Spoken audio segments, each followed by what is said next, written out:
In the beginning, there were only regular fights. Simple and mundane tiffs between humans and other things. But as the things learned to fight back, something new was created. The boss fight.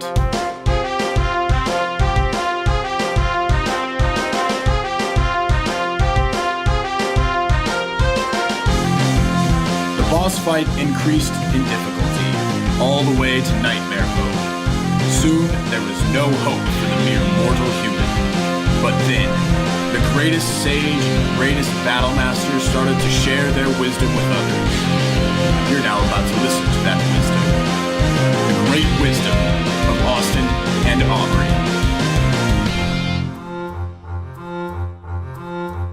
Hello, everyone, and welcome to Boss Fight with Austin and Aubrey. I am Austin. And I am Aubrey. So you are hearing things correctly. I did not get a new microphone. What I did get was a new cold. And so my voice is about an octave lower than it normally is. Bright side, I have been recruited by 4 separate a cappella groups who are looking for a new bass. So that's been really exciting development for my 2019. Aubrey, how's your 2019? Well, you know what they say. New Year's, sexier me. But that doesn't apply to me, like, at all. It was really unfortunate. I woke up New Year's Day, and I looked in the mirror. I was like, oh, beans. Didn't work. Darn.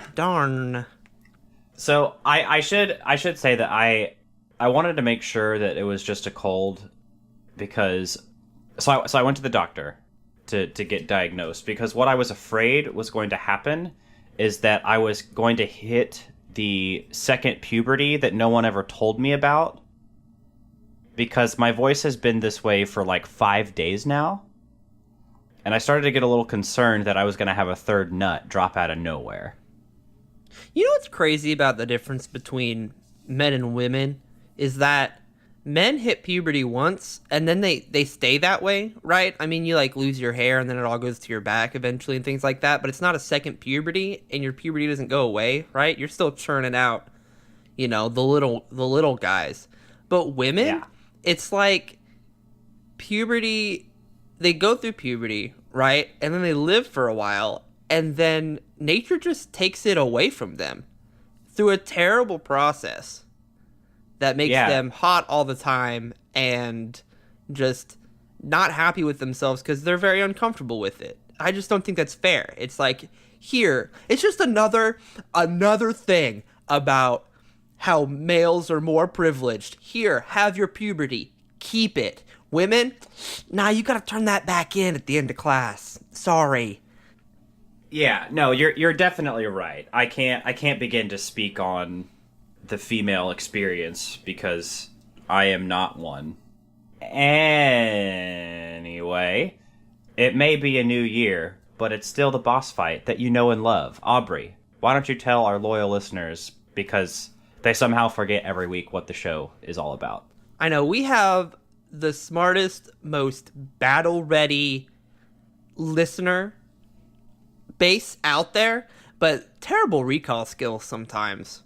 Yeah, not a strength. Not a strength of no throwing shade. Love you, support you, want you to keep listening to the show. You do got to get this through your head at some point. Right. So just one last time. Boss Fight with Austin and Aubrey is an advice show where we, the greatest sage and greatest battle master of all time, give you the tips, tricks, and strategies you need to defeat the biggest boss fights in your life. That is correct. And what is first up on our boss fight docket for 2019? Well, the good news about the docket for 2019, the biggest thing that's changed in this show, is that the questions that we're able to pick from are significantly better, less goofy, and just more serious get down to tax. It's like the no bullshit episode all the time with these, but the questions themselves are no longer so frivolous. So this first question comes to us from Gmail, and it is, Help, my keyboard is stuck in all caps, please advise. And that's from capslockunlock@gmail. Right. So, starting 2019 out with a bang, A really loud bang. one of your resolutions should be for the year to clean your keyboard, because the reason you can't press the caps lock key is probably because you got Doritos and Mountain Dew that all stuck it up. You gotta get those Doritos out, and the only way to get Doritos out of a place is to suck them into your own body. So, New Year vacuum me is the real saying that you want to get into. So, just plug yourself in, and that do not accidentally run over that cord that you're plugging yourself into the wall with, right? Do not eat that. You are a Doritos only suction machine. And just get that slobber gobber just over that clap locks key and suck on it for a little bit. And then voila, you'll press it.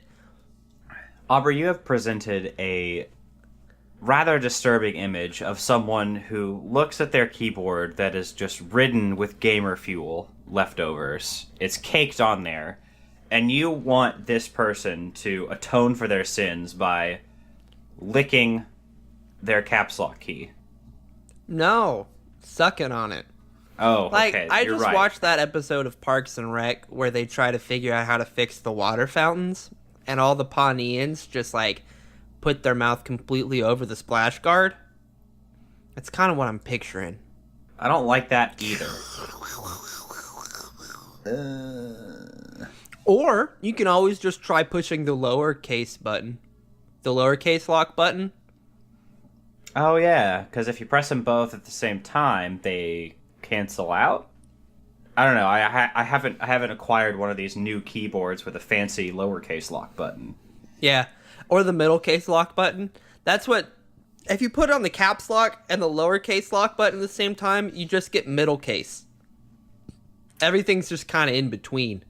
Okay, but now you have to be very careful the way you word your messages that way, because you're using middle case, you're going to seem very non-committal. Here, you want another question? That was me. easy. Yes. Okay. Another easy one, please. I really like this one. This one's one of my favorite. Help, too many ants in my kitchen. It's not a question, but it was wonderful, and I chose it because the word ants is spelt like your parents' sister, and not like the insect, like I was planning, like you would think it would be, right? Like, if there's a lot of ants in your kitchen, what you can do is just, hire a lizard, but not if you have too many ants. Like, your mother has too many sisters, and they're all in your kitchen. Help me. So this is a real problem that I experience in my life over holidays, because Kirsten's mother is one of 7, 6 of whom are women, which means that she has 5 aunts and an uncle. I have literally been in a situation where there are aunts in the kitchen who are all competing to try to do the same job. Like, have you ever seen that? Like, people trying to be so helpful that they're stepping on other people's toes to do it. I mean, yeah. This in this situation, okay, this is why I find it very helpful that I have a skylight in my kitchen, and that skylight is either concave or convex. Can't remember which one it is, that creates a magnifying glass, so that any ants that stand underneath it start to kind of burn because of the sun. Yeah, I didn't think about that, because we just have a regular old window in our kitchen, and that's not good for frying. Yeah, it's called the bully protocol. I don't know. Fuck that. The what? Fuck me. Who cares? It doesn't matter. So you've got aunts in your kitchen.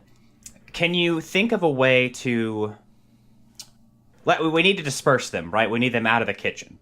So what is good fuel for parents' sisters? What are they attracted to? Like, regular ants, they want to eat the cornmeal, and then they eat it and they die because it's too much for their system to handle. So what is the cornmeal equivalent for your parents' sisters? I mean, why can't you just give a lot of cornmeal to your aunts? Because they have skills and they'll turn that into cornbread and they'll feed it to me and then I'll explode. I still don't see the problem. I fucking love cornbread.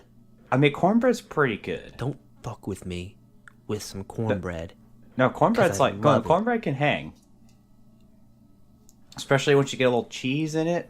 I think it's chilled white wine. Oh, it might be chilled white wine. Mm-hmm. But my family is different than yours. My family is almost 100% alcoholics. And then I don't know what your family is. So I have two aunts. And there's only ever a maximum of 1 or 2 aunts in the kitchen at a time.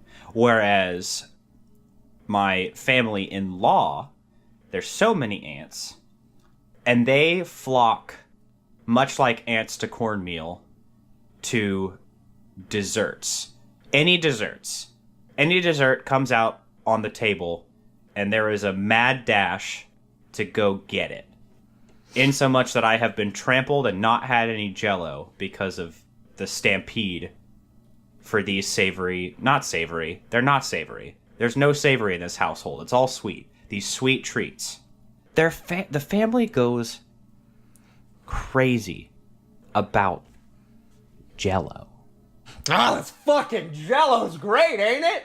Like, it comes out in a big tub, and it's all cut. Get in here! I can't get enough of this goddamn Jell-O! It's all cut into these cubes or these... They put the Jell-O in molds so it has fun shapes. And they just fill the table with Jell-O. And I eat one and I think, why did I waste my time? Do all of your family work in hospitals? There are several doctors on that side of the family. That's but it? most of them are teachers though. Most of them are teachers. And I don't think there's a thing about teachers in Jell-O. No, I am one. So no. Yeah, so I don't understand it. I don't know why it's always there. But like it's just there's I have eaten more Jell-O since becoming a part of this family than I ever have in my entire life combined. Yeah, no, they come out, they're like, hey, I brought the Jell-O, and I'm like, no, bitch. Okay, so the next question is, there's a snake in my boot. Once again, not a question, but it's 2019, so we're going to be more accepting of statements. I mean, this feels like an obvious choice, right? Just get new boots. I have a very serious question for you, Austin. Okay. Does Snake become more scary when it can wear boots, or does it become less scary when it can wear boots? It depends if the boots are steel toe or not. Okay, well, I mean, I guess the question is, if a snake had legs, would it be more scary than snakes are now? Yeah, 100% it would be. Yes. I just feel like there's a lot of... I feel right now we're on opposite sides of the aisle here, right? I'm gonna let you... Here, tell me why. Tell me why so I can think of my argument here. You said snakes with legs, and I thought... there was an immediate shiver that went up my spine, and I said, how could you allow such a hideous creature to run? So what you're saying is aesthetically it is less pleasing. Yeah, it makes me uncomfortable to think about. See, I think that there's just something inherently more sinister and terrifying of the slither. That's what I think. And if you put legs on it, then it's basically just a very long lizard, right? I know lizards. Snakes scarier than lizards. Well, I don't know. If I were to stretch out a lizard, I think that would be scary. Like if you took a standard lizard and you made it 10 feet long, yeah, I think I might wet my pants over that one. Okay. So, I'm not saying that what you're saying is that making something longer makes it inherently scarier. But if you were saying that, I want you to picture a dachshund, a weenie dog, stretched out like a snake. Is it scarier? Or is it just more sad? No, it's cuter. You got me. Yeah. Well, hold on. If you just stretch it out, like, It's like they did with the horse, right? Horse, they stretched it out. Now it's giraffe. It's not as scary, but it is cooler. But I'm not imagining you're pulling from the neck. I'm imagining you grip on one set of feet in the front and one set of feet in the back, and you pull. It's like taffy. Slinky from Toy Story. It's exactly like Slinky from Toy Story. My issue is, for structural support of this new long dog, do they get another set of feet in the middle? Because then I think I might be back to scary. Centipede dog. Yeah. I don't know that I want that. Okay, but wait. Back on topic. Is snake with legs or stretched out lizard more scary? Does the snake have boots? The snake has boots.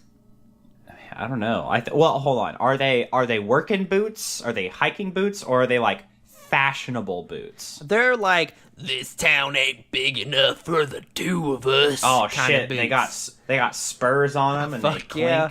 Look, if a snake were to wear boots, it would have spurs. There's no way around that. It doesn't matter what kind of snake. Name me a snake. Well, I don't think they'd be spurs. I think they'd be spurs. Fuck you. What if snakes didn't have legs and they still wore boots? Like one boot at the end? Yeah, like one boot, one like sexy ostrich leather boot. Just like, that's like a fashion statement. Oh my god. I just pictured, so you take a snake, you put one boot on the end like you just described, but then one boot over the head, and then you play a game. And I might as well write for Saw at this point. You have to choose which boot to take away, but the boot's like long enough to where it like meets near the middle, so it's either the head or the tail. And whichever boot that you pull, if it's the head, it'll get you, but if it's the tail, it won't. I was hoping that you were gonna say you put one boot on the one end and one boot on the other end, and then you stand it up and see if the snake can walk. I mean, that's a good game. What I'm saying is now this is a game of chance. It's Schrodinger's snake. Okay, yeah. Is it going to kill you or is it not? But also, if you take a snake and you put a boot on both ends of it, and then you top it end over at the top of the stairs, will it go down like a Slinky does? I have to imagine that the answer is yes. It has to be yes. Right? Yeah. As long as you make sure the boots, like, they step the direction of the stairs, right? Yeah. Hey, I think we just solved it. There's a snake in your boot. Give it another boot. Yeah, no, that snake has claimed that boot. It's that snake's now. My little cousin said he could beat me in Smash. How badly do I need to beat him to put him in his place for the rest of his life? That's from Gmail. This one I thought was really good, because up until this point, you have not had Smash. But now you do, so you can actually have an opinion on this subject. I have acquired Smash. So, well, that's not to say I haven't ever played a Smash game. Like, I've owned and played every Smash game prior. Little cousin, they're talking about the new one. Okay, so it's little kid, right? So I now have some expertise on Smash Ultimate, but what I do have a lot of from growing up with a younger brother, but also like family friends who were the same age as my brother and I have a lot of experience on Smash tournaments and anger because of Smash tournaments. So it's not necessarily a matter of you I don't know, you pick 3 stock, you play DDD, and you body him. Like, it's not as simple as that. What you have to do is every time you see your little cousin, you have to play Smash and win over the course of his entire life. You have to do a systematic breakdown of his confidence in order to break him completely. And if you want to add to that, what you can do is, if he ever, like, let's, stock 3 lives, he ends up taking one of those, which he should never. He's your little cousin. He should never take a life of yours. You, like, let's say he knocks you off the stage. Guess what you do? You show him exactly how that feels. You stand up on the couch, you pick him up, you toss him off the couch. How does that feel?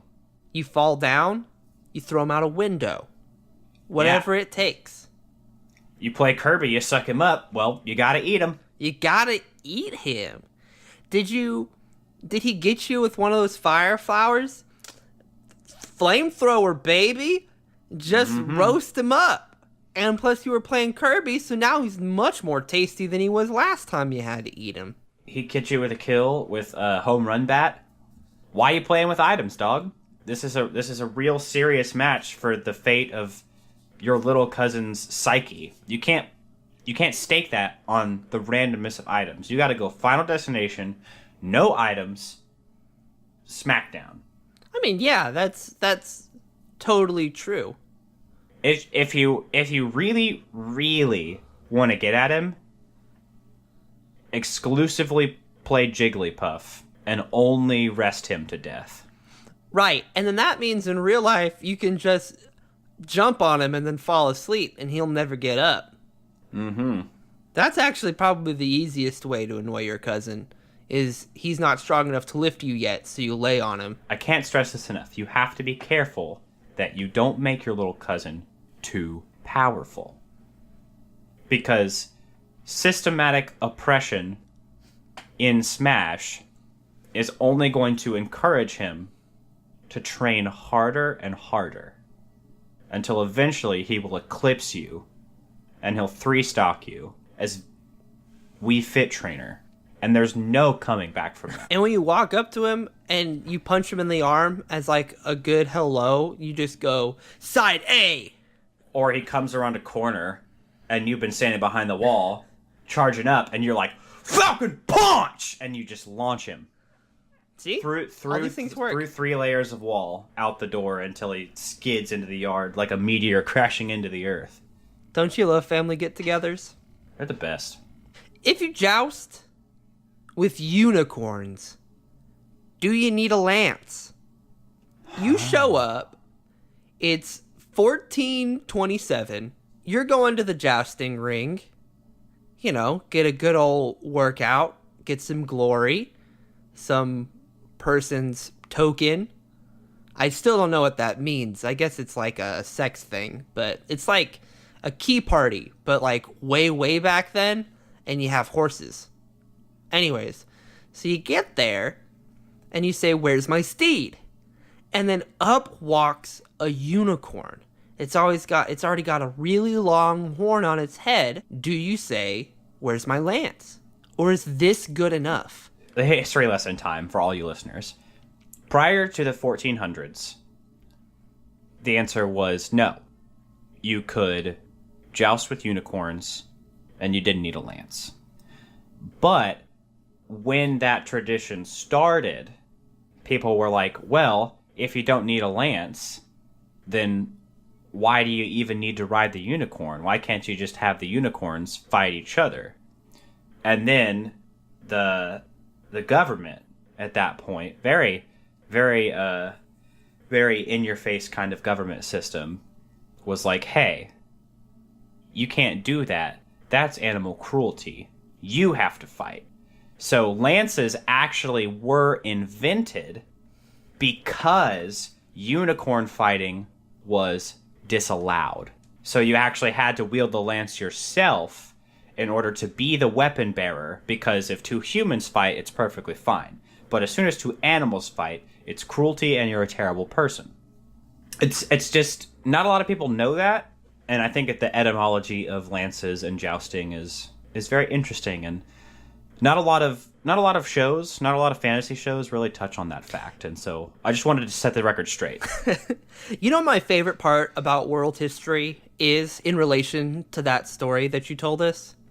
What is that? It's that this happened right in like Southern Europe overall, but then at the same exact time, the Vikings up north, they outlawed Norwal fighting at the exact same time for the exact same reason.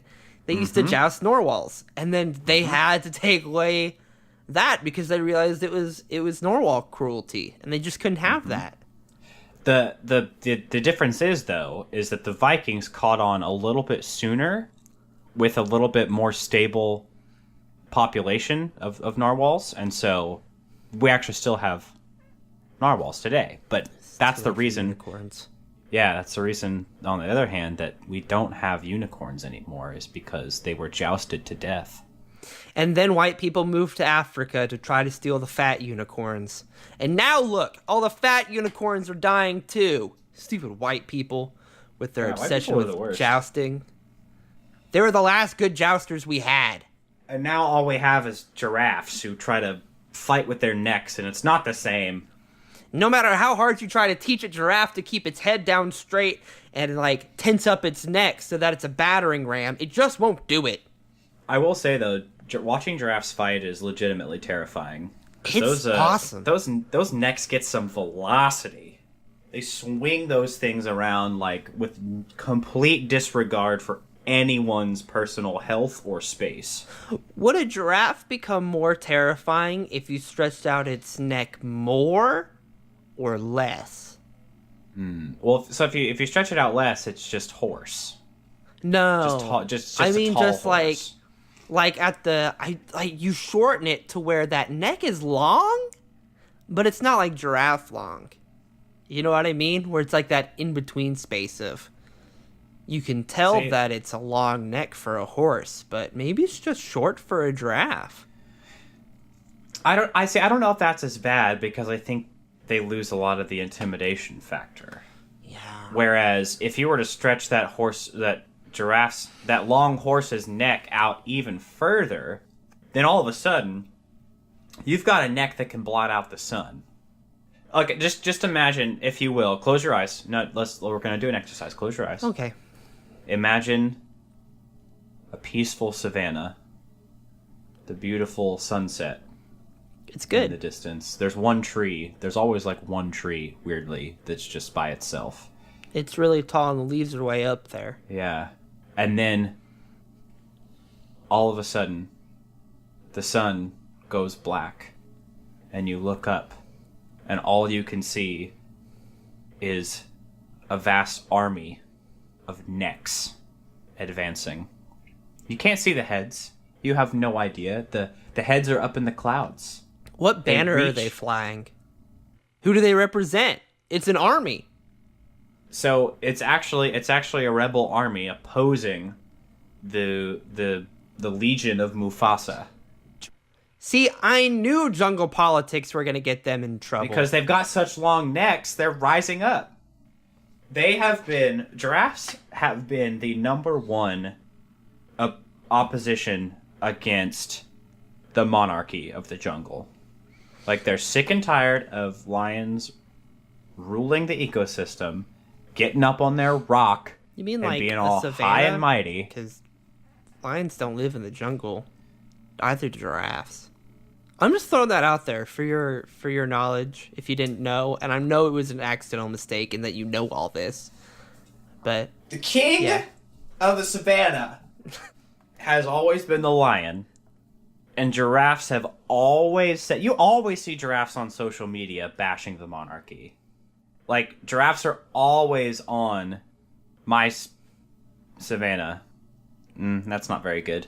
I was gonna say, like, their Facebook is just called Jungle Book, but they don't live in the jungle, so that joke isn't as good. Sav chat? Whatever their social media platform is, giraffes are all up on it, denouncing the monarchy, calling for revolution. All you got to do to trigger that is just give them a longer neck. Like, they're gonna go crazy with that power. Also, boots. Oh my god, could you imagine a giraffe in some boots? And guns. Strap as many missile launchers as you can to the sides of their necks. Now that's where giraffes have a huge advantage, because you mount a machine gun on a giraffe.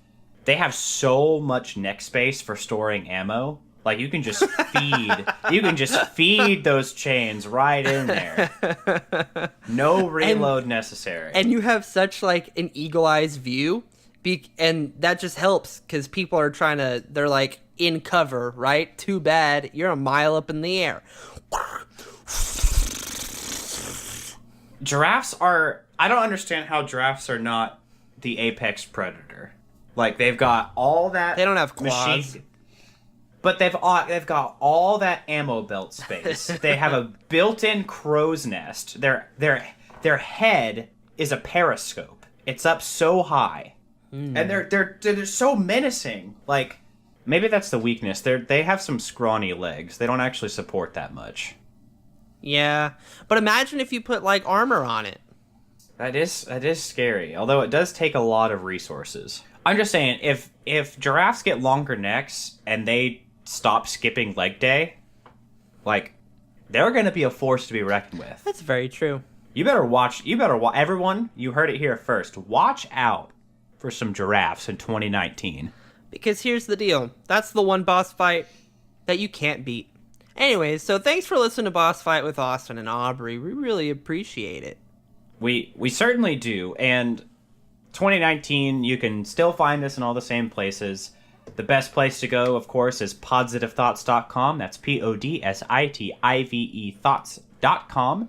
Check out all the episodes we have available and all the other shows on our network. Shows like Okay, So Hear Me Out and the newly christened Charlie and the Monster Factory and some upcoming projects that we have going on. We really enjoy making them, and we hope that you'll enjoy listening to them. Charlie and the Monster Factory is a Monster of the Week actual play podcast where Austin is the GM for it, or keeper, technically, or whatever. And he's good. So go check it out.